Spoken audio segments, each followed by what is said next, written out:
Good day, good day. Welcome back to the Marriagepreneurs Podcast, the space where faith meets strategy, purpose meets partnership, and legacy becomes a lifestyle. I'm your host, LaKisa Taylor-Allston, and today we're talking about something that has been shaking the workplace, shaking families, and shaking entire industries: government shutdowns, DEI downsizing, corporate restructuring, private companies cutting budgets, cutting staff, cutting entire departments. And the question we're exploring today is simple but powerful. What does all of this mean for you? And why it should push you to start your own business, even if it's on the side. So let's get into it. Marriagepreneurs.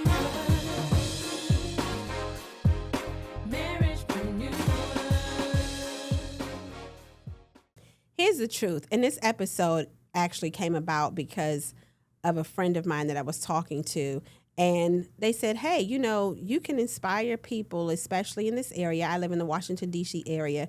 So the government shutdowns have really the on and off for a lot of people since last year. Some people are back to work. Some people are still looking for work. So the workplace is just not what it used to be. Government shutdowns being more frequent, federal employees, people who once felt secure are now facing furloughs, delayed paychecks, and uncertainty. You might as well be an entrepreneur. But anyway, private companies are restructuring. Entire DEI departments, once celebrated, have now downsized or they've just been eliminated. Roles that were essential 2 years ago are suddenly no longer needed. And here's the part we don't talk about enough. You can give a company 10 years, 20 years with your best ideas, all of your energy and your best effort, and still find yourself on the wrong side of a budget cut. This is not fear-based talk. This is reality. And awareness is what leads to empowerment. So what can these shifts mean for you? That's the question I want you to think about as you listen to this episode. The entrepreneur, the spouse, the parent, the dreamer, the builder. It means you cannot afford to rely on one stream of income. You cannot afford to let one company determine your livelihood. You cannot afford to let one paycheck dictate your peace. It means you need options. You need ownership. You need something that belongs just to you. Because here's the truth. When the government shuts down, your business doesn't have to. The DEI gets downsized. Your purpose doesn't have to change. When companies restructure, your gifts remain intact. You are the most secure investment that you will ever make. Even with a side business, and let's talk about why a side business, a small one, is not just smart, but it's also strategic. One, it gives you a financial cushion. A side business can cover the groceries, the high gas that we're paying right now, your child care. Your side business can go into your savings account. It can help you pay off a debt, or it could just be your emergency funds building. One stream pays the bills while the other stream can build your future. Number two, it gives you control. You decide your hours. You decide your rates. You decide your clients. You decide your growth. No shutdown, no budget cut, no restructuring can ever take that from you. Number three, it activates your gifts. Your job uses your skills. Your business uses your purpose. There's a difference. It builds legacy. Number four, the job pays you. A business outlives you. Number five, it creates options. Options create peace. Options create confidence and creates freedom. Even if you love your job, having something on the side gives you leverage. So from the lens of the marriagepreneur, because when you and your spouse build together, everything shifts. The two streams become four. Your job, their job, your business is their business or your shared business.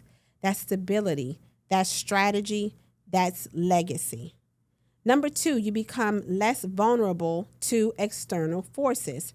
If one spouse's job is affected by a shutdown or restructuring, the other stream will keep the household stable. I love that. Number 3, you build confidence together. There's nothing like building something with your spouse, something that belongs to your family and not a corporation. Number 4, you model ownership for your children. They see you create. They see you innovate. They see you lead. It makes a generational impact that leaves your family in a place of being empowerment. And certainly that is necessary for most minority communities. So next thing you want to do is ask yourself. And before I was getting ready, the thought that I was having in my mind was that my husband and I have a home improvement home design business together.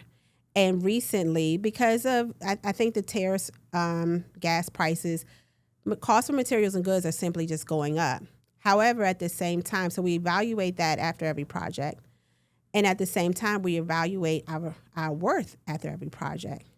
And I'm going to get into this on a future episode about knowing your numbers, something I got from a coach.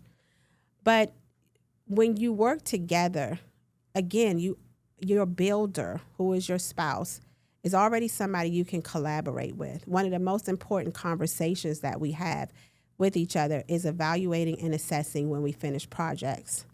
So again, and then that becomes into how this affects our overall household, our overall goals, our overall dreams, especially when it comes to our income. But it's also when it comes to our vacation, or as I've already stated, having the income to cover your groceries, your gas, or building your savings. So again, having a business on the side or being an entrepreneur, this is an important way of thinking and an important way of how you should approach the marriagepreneurship together. Now let's get practical. What kind of business should you start? Just a side note, I created this digital download for you all. You can go to www.themarriagepreneurs.com and get 50 ideas on what type of business can I start with my spouse. But you don't have to have a storefront. You don't need a huge investment. You don't need a full-time schedule. You just need something that aligns with your gifts. So you have to sit down, look at your gifts, look at your spouse gifts, and see what type of industry you should enter. And then it's all about your time and your season. I want you to have a conversation and plan this out.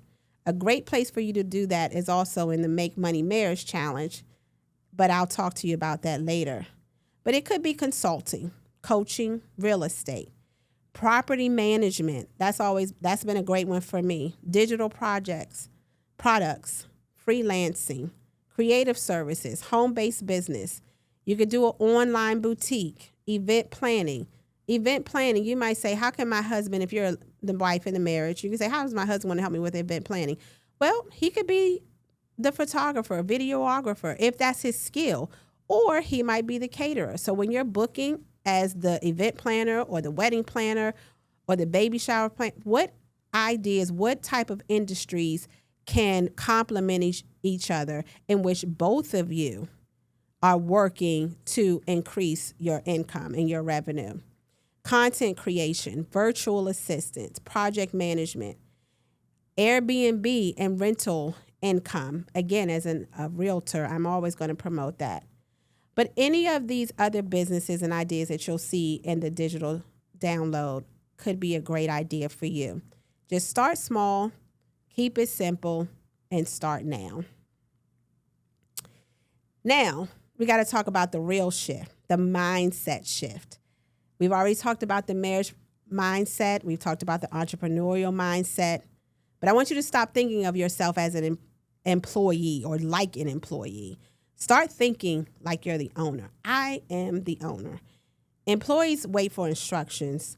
Owners create opportunities. Employees rely on one stream of income. Owners build multiple.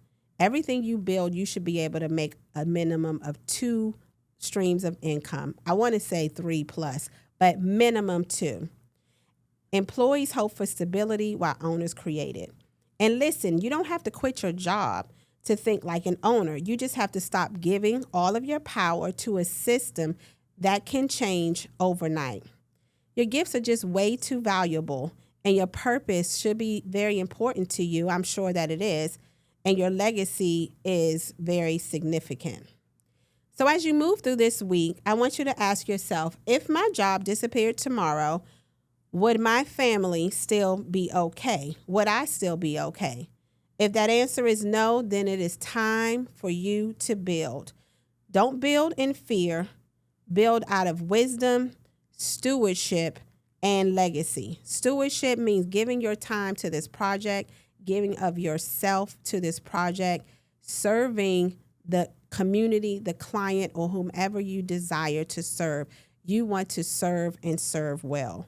Government shutdowns may come and go. DEI departments may shrink. Companies will restructure. But again, it's your purpose, your gifts, your creativity, and your ability to build that will make the difference for you. That is also recession proof for you. So I want you to continue to be thinking, continue to think about your legacy, about your future, and just your everyday lifestyle. You want to be legacy proof in this day and time. So thank you for joining me. Again, if this episode has blessed you, please share it with someone who needs a reminder that ownership is not optional, it's essential. And don't forget to subscribe again at www.themarriagepreneurs.com so you never miss an episode. Until next time, keep building, keep believing, and keep blossoming into everything God has called you to be.